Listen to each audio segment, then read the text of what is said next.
Well, Trump supporters may have gotten or given more than they bargained for when they donated to his reelection campaign.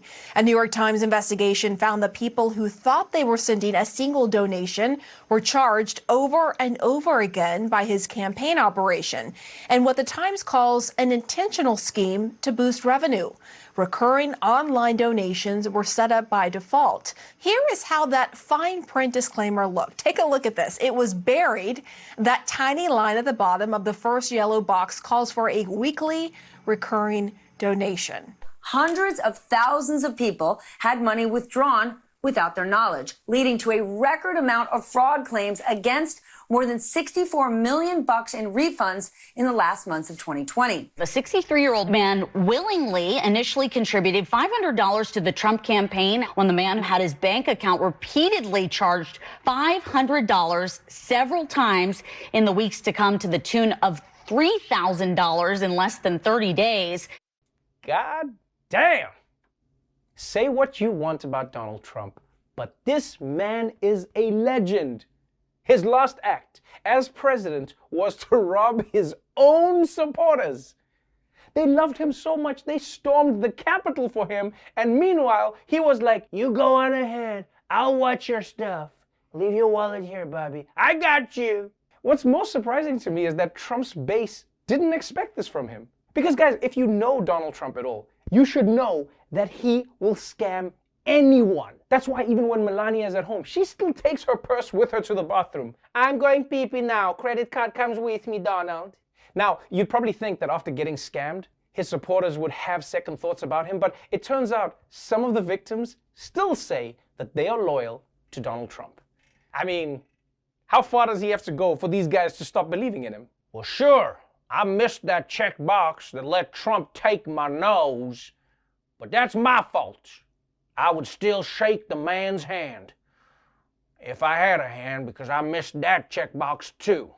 And finally, there's another political story that we missed while we were off the air last week.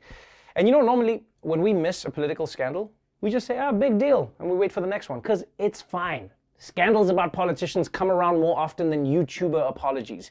But this story is so insane that we just have to talk about it. Stunning new allegations that Florida Republican Matt Gaetz paid women for sex. The Justice Department is investigating whether the congressman and a local Florida politician gave cash or other items of value to multiple women who were recruited online to sleep with them. The men allegedly told women to meet at hotels, and that some of the encounters reportedly involved the drug ecstasy. The inquiry is also examining whether Gaetz had a sexual relationship with a 17-year-old girl and possibly violated sex trafficking laws. Sources tell us that as a member of the Florida House of Representatives, female colleagues referred to him as, quote, creepy Gaetz, because he made them feel so uncomfortable. Once in Congress, sources say Gaetz allegedly boasted of his sexual encounters with women and would allegedly try to show colleagues photos and videos of naked women he'd claimed he'd slept with. One source saying he tried to show him video of a naked woman with a hula hoop. Okay, this is crazy! Matt Gaetz, Florida congressman and only living relative of Beavis and Butthead, being accused of sex crimes. And there are a lot of different accusations happening here.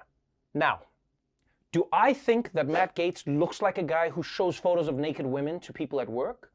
Yes. But do I think that he would have paid for sex? Yeah, definitely. But do I think that he's the kind of guy who would take ecstasy and have sex with an underage girl? Also yes. So really, there's only one question left for Gaetz. Does he deny all of the charges, or does he admit to everything and just become king of Florida? And don't forget, these allegations would be criminal no matter what, but the fact that he's in Congress makes them even worse. Because at what point in the day is he showing all of these nude videos? And that's why Americans should be free to choose their own health care. And speaking of free, check out these teddies!